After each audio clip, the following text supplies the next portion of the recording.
Most people learn a basic rule about money early in life. If you consistently spend more than you earn, something will eventually break. A household can run a deficit for a short time by using credit cards or loans. But the longer the gap persists, the fewer options remain. Assets are sold, lifestyles shrink, or bankruptcy wipes the slate clean. This logic applies almost everywhere in economic life, except at the level of government. When governments spend more than they collect in taxes, it is not described as failure or mismanagement. It is called deficit spending, and in modern economies, it is not an exception but the default. Deficit spending simply means that government expenditures exceed revenues in a given fiscal year. If a government collects $4 trillion in taxes and fees, but spends $5 trillion, it runs a $1 trillion deficit. That shortfall must be financed somehow, usually by borrowing. In theory, deficits were once supposed to be temporary tools, used during wars or recessions, and then reversed during periods of growth. In practice, that idea quietly died decades ago. In the United States, for example, the federal government has run deficits in 44 of the last 50 years.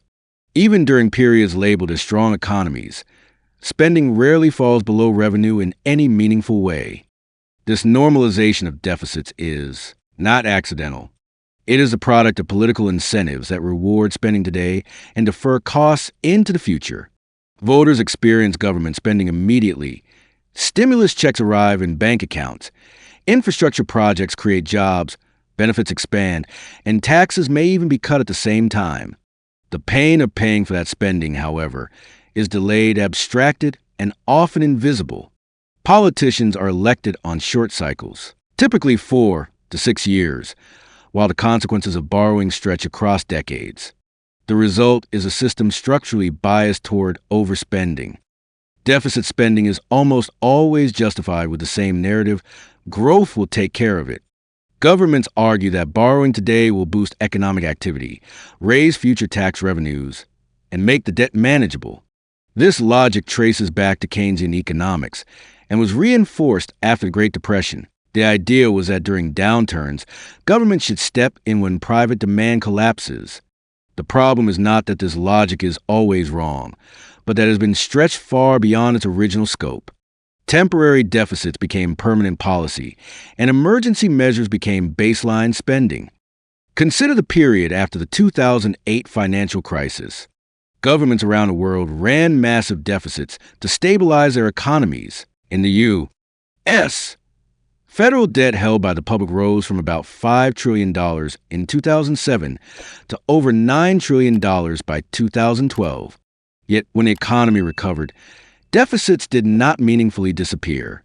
Instead, new rationales replaced old ones: aging populations, healthcare costs, student debt relief, industrial policy, climate spending. Each program could be defended on its own merits, but together they locked governments into a permanent state of borrowing. The COVID-19 pandemic accelerated this trend dramatically. In 2020 alone, the U.S. federal deficit exceeded $3 trillion, the largest in history at the time. Similar explosions occurred across Europe and Asia. Again, the justification was emergency. But once the precedent was set, rolling back spending proved politically impossible. Even after the immediate crisis passed, deficits remained historically high. By 2023, U.S.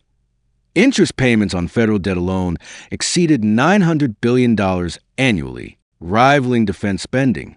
That number exists before a single dollar is spent on public services. What makes deficit spending especially dangerous is that it breaks the feedback loop that normally enforces discipline. In a household, overspending produces immediate stress. Credit limits are hit, interest rates rise, and lenders say no. Governments face none of these constraints in the same way. They can borrow at scale, roll over old debt with new debt, and crucially operate within a monetary system that allows their central banks to intervene. This creates the illusion that deficits are painless, or at least manageable forever. The comparison to a household is often dismissed by economists as simplistic, but the core intuition remains valid. The difference is not that governments are immune to budget constraints. but that their constraints are delayed and distributed across society. Instead of one family facing bankruptcy, the cost is spread across millions of people through slower growth, higher prices, and future taxation. This diffusion of pain makes deficit spending politically attractive and economically seductive. Another reason deficits persist is that cutting spending is far more visible than increasing it. Raising taxes produces backlash, but cutting benefits or programs produces immediate, concentrated opposition. Every government program has beneficiaries, and those beneficiaries vote. The costs of deficits, meanwhile, are generalized and indirect. No voter receives a bill labeled share of national debt this year. As long as that bill remains invisible, there is little incentive to stop. Over time, this dynamic shifts the role of government itself. Instead of acting as a steward balancing resources over the business cycle, the state becomes a permanent borrower, constantly refinancing its obligations. Debt stops being a temporary bridge and becomes a foundation. Once that happens, the question is no longer whether government should run deficits, but how large those deficits can grow before something breaks. Historically, no country has escaped this problem through borrowing alone. Empires from Rome to modern welfare states have faced the same arithmetic. You can defer the cost, disguise it, and spread it out, but you cannot eliminate it. The bill always exists. It is simply pushed forward in time. Deficit spending works politically because the people who benefit today are not the same people who will bear the full cost tomorrow. This is why deficit spending is not merely an economic policy choice, but a moral and intergenerational one. It allows current voters to consume resources that future citizens must pay for. It converts political promises into financial obligations that outlive the politicians who made them. And it creates a system where saying no becomes harder with every passing year. At this point, deficit spending is no longer a response to crisis. It is the operating system of modern government finance. To understand how the system actually functions, however, we need to look at the mechanism that makes it possible, the issuance of government debt, and the network of institutions that absorb it. That is where the story truly begins. When a government runs a deficit, the shortfall does not vanish into abstraction. It must be financed in a very specific way, through the issuance of debt. This process is often described with sterile language: Treasury issuance, bond auctions, debt management, but behind those terms lies a central mechanism that allows governments to spend money they do not have. Understanding this mechanism is essential because it reveals who actually funds government deficits and why the system appears stable even as debt grows without apparent limit. Treasury issuance begins with the simple fact that governments cannot legally print money directly to cover their expenses, at least not in most modern systems. Instead, they issue bonds. In the United States, these take the form of Treasury bills, notes, and bonds, ranging from short-term instruments maturing in weeks to long-term bonds lasting 30 years. When the government needs to finance a deficit, the Treasury announces auctions where these securities are sold to the market. Buyers hand over cash today in exchange for a promise, regular interest payments, and the return of principal at maturity. At first glance, this looks like a straightforward transaction. The government borrows, investors lend, and the debt is repaid over time. The reality is far more circular. The primary buyers of government debt are not households saving for the future, but large financial institutions. Banks, pension funds, insurance companies, mutual funds, and foreign central banks dominate these auctions. For many of them, government bonds are not an investment choice so much as a structural requirement. Banks are required by regulation to hold large quantities of risk-free assets, and government bonds fill that role. Pension funds and insurers need long duration, predictable cash flows to match their liabilities. Treasuries are the default solution. This creates a captive market. Demand for government debt exists not purely because investors believe it is attractive, but because the financial system is designed to need it. Even when deficits balloon, there are usually buyers waiting. When demand weakens, central banks stand ready as buyers of last resort. This backstop is rarely emphasized in public discussions, but it is the keystone of the entire structure. The role of central banks in Treasury issuance is indirect but decisive. Officially, central banks like the Federal Reserve do not fund government spending. They do not participate in primary auctions. Instead, they buy government bonds on the secondary market from banks and other institutions. This distinction is often presented as a safeguard against monetizing the debt. In practice, it changes very little. When a central bank buys bonds, it creates new reserves, new money inside the banking system. Banks then have more capacity to buy newly issued government debt at future auctions. The circle completes itself. This dynamic became unmistakable after 2008. Through quantitative easing programs, central banks purchased trillions of dollars in government bonds. By 2022, the Federal Reserve held over $5 trillion in U.S. Treasuries on its balance sheet. The European Central Bank and the Bank of Japan followed similar paths. Japan provides the clearest example of where this leads. Its government debt exceeds 250% of GDP, yet interest rates remain near zero for years because the Bank of Japan absorbed such a large share of issuance. The debt did not disappear.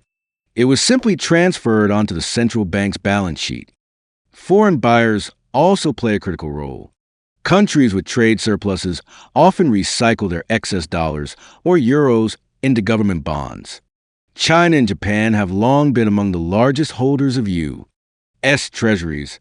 This arrangement supports global trade by stabilizing exchange rates, but also deepens dependence on constant issuance. When foreign demand slows or reverses, domestic institutions or central banks must step in. The system cannot tolerate failed auctions at scale. Crucially, most government debt is never truly paid off. When a bond matures, the government typically issues new bonds to repay the old ones. This is known as rolling over the debt. As long as markets remain willing to refinance, the system continues. The stock of debt grows, but the immediate burden feels manageable. Problems arise not when debt exists, but when confidence falters, when lenders demand higher interest rates to compensate for risk. Interest rates are the pressure point of deficit spending. As debt grows, even small increases in rates dramatically raise interest costs. This creates a feedback loop. Higher interest expenses widen deficits, which require more issuance, which increases sensitivity to rates. By the early 2020s, this loop became visible in the U.S. federal budget. Net interest costs rose faster than almost any other category of spending. Despite no new public services being added, the government was paying more simply to stand still. This structure explains why policymakers are obsessed with maintaining market confidence. It is not about abstract credibility. It is about ensuring that auctions clear, rates remain low, and refinancing continues uninterrupted. Any serious disruption would force painful choices, spending cuts, tax increases, or monetary intervention. Historically, governments almost always choose the least visible option first. For the average citizen, this entire process remains invisible. They do not see bond auctions or balance sheets. They hear that deficits are large, but also that the government owes the debt to itself or that it does not matter because the economy is growing. These statements contain partial truths but conceal the full picture. While a portion of government debt is held by public institutions, the cash flows are real. Interest payments flow to bondholders, not back to taxpayers as a group. The deeper implication is that deficit spending is not funded by some abstract entity called the market. It is funded by the financial system as a whole, with central banks providing the ultimate support. This arrangement can persist for a long time, but it is not costless. The costs are simply displaced, showing up in asset prices, financial repression, and eventually inflation or currency debasement. Treasury issuance is therefore not just a technical detail. It is the mechanism that converts political promises into long-term financial obligations. It allows governments to separate the act of spending from the act of paying. As long as the separation holds, deficits feel painless.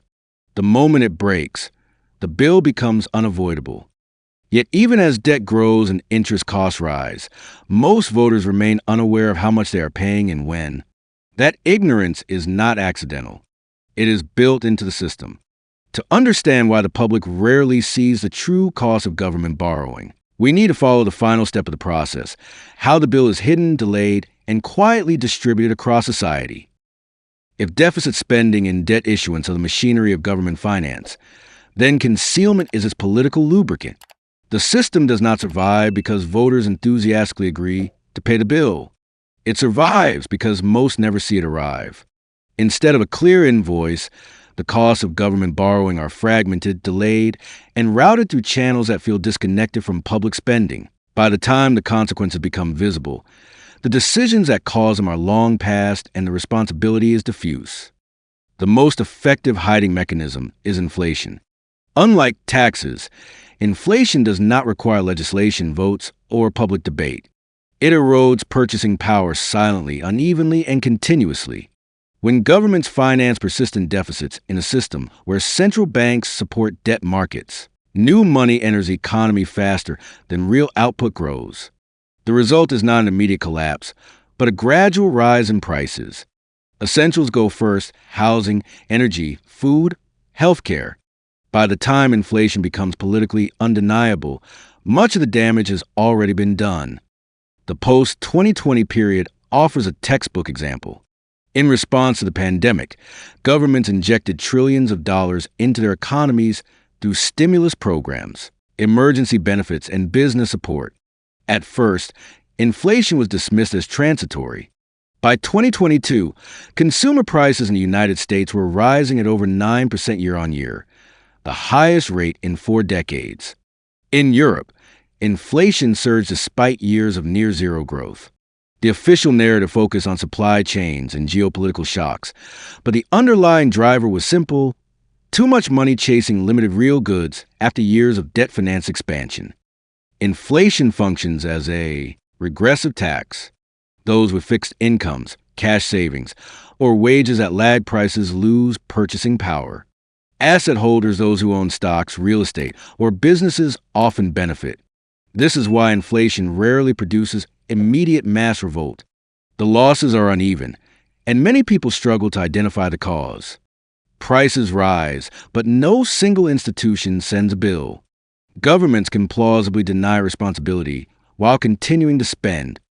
Another method of concealment is indirect taxation. Instead of raising visible income taxes, governments rely on consumption taxes, fees, and bracket creep. When inflation pushes wages into higher tax brackets without real gains in purchasing power, taxpayers pay more without voting for a tax increase. This phenomenon, observed across developed economies, allows governments to quietly increase revenue while claiming fiscal restraint. The bill is paid incrementally, diluted across millions of transactions. Debt servicing itself is also obscured. Most people have no intuitive sense of what it means for a government to spend hundreds of billions on interest.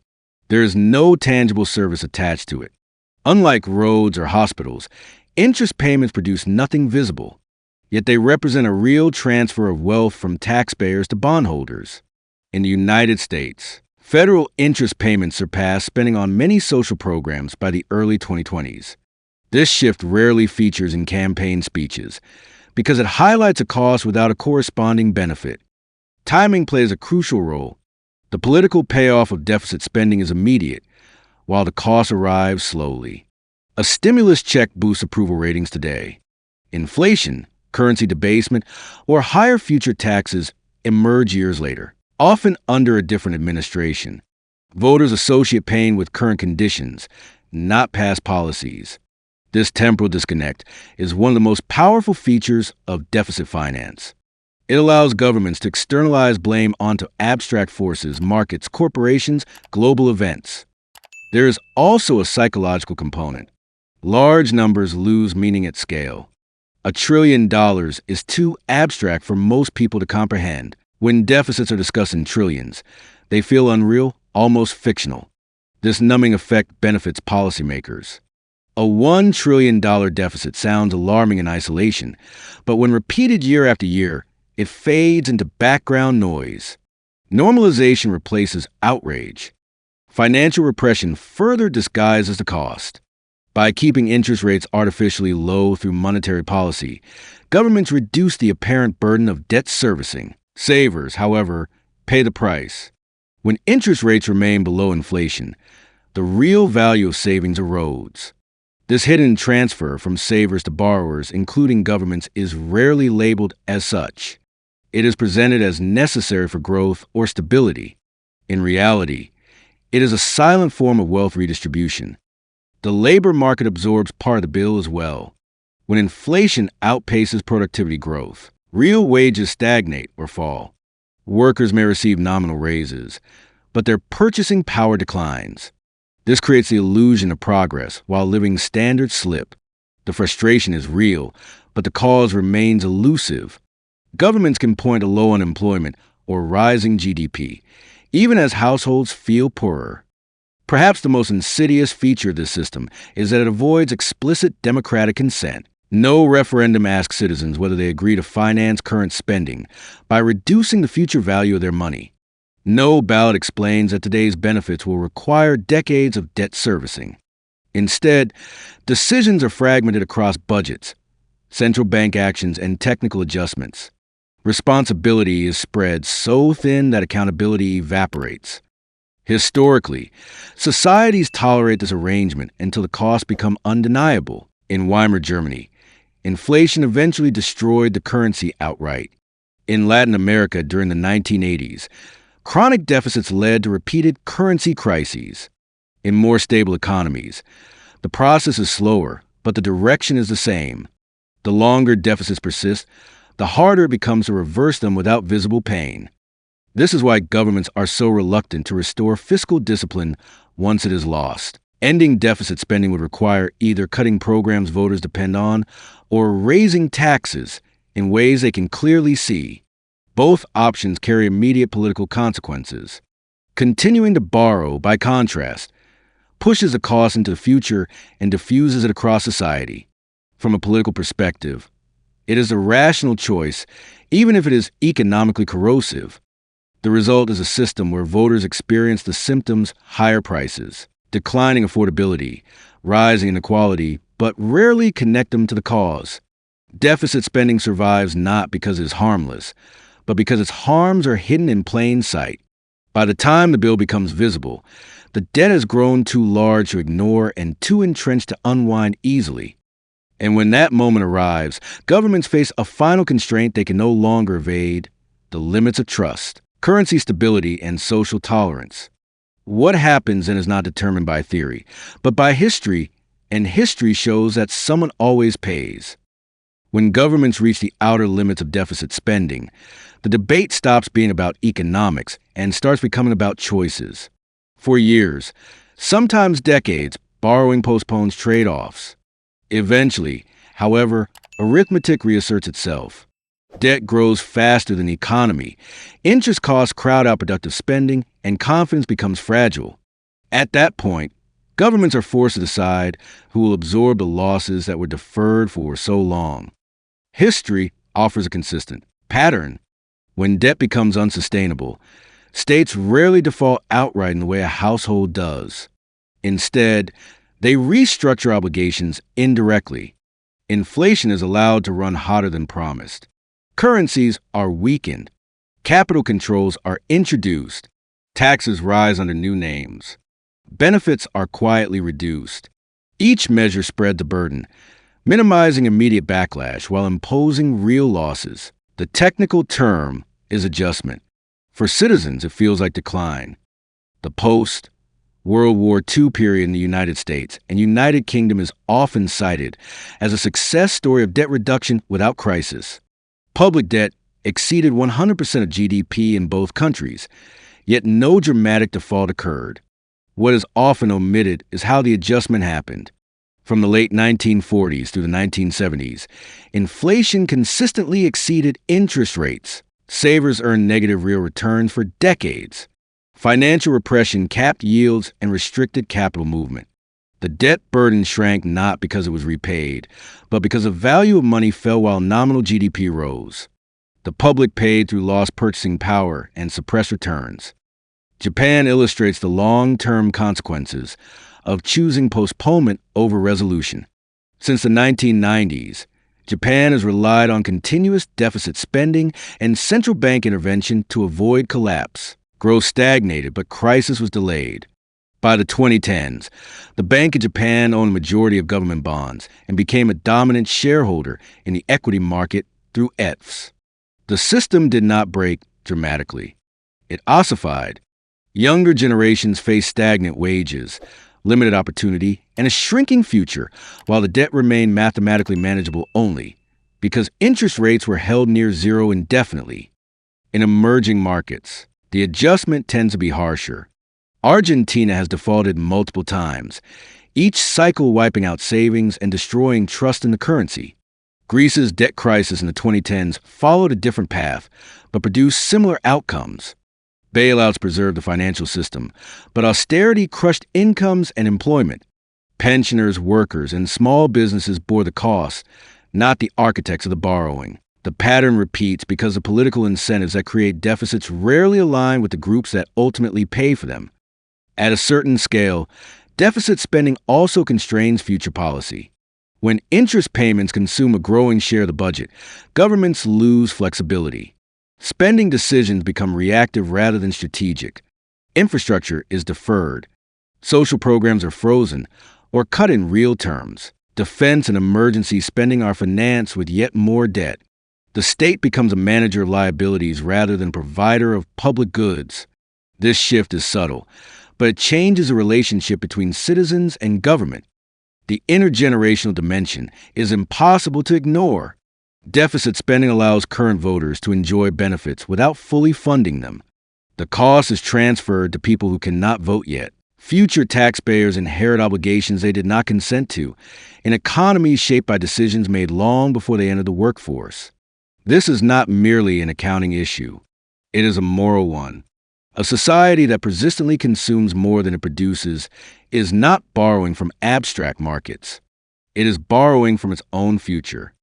Defenders of perpetual deficits argue that as long as governments borrow in their own currency, there is no real limit. Technically, a sovereign issuer can always meet nominal obligations. The constraint is not solvency, but credibility. Once citizens lose confidence in the currency as a store of value, the system changes character. People seek alternatives, foreign assets, real estate, commodities, or informal economies. Tax bases erode. Enforcement intensifies. Social cohesion weakens. This is the moment when governments face their final choice. They can impose visible discipline, cut spending, raise taxes transparently, and accept short-term pain in exchange for long-term stability. Or they can continue masking the cost, sacrificing trust and living standards gradually. Historically, the second path is chosen far more often because it spreads blame and delays reckoning. The outcome is not collapse, but decay. The tragedy of deficit spending is not that it produces immediate disaster. It is that it works just well enough, for just long enough to become addictive. Each crisis justifies more borrowing. Each cycle leaves the system more fragile. Eventually, governments are no longer steering the economy. They are servicing it, feeding it, and hoping it does not turn on them. At the end of this process, the central question becomes unavoidable. Governments never truly spend money they do not have. They spend money that belongs to someone else at another time. The bill does not disappear. It waits, accumulating interest, until it is paid through inflation, taxation, reduced opportunity, or lost trust. The only uncertainty is not whether the bill will be paid, but by whom. And when that answer finally becomes clear, it is rarely the people who approve the spending.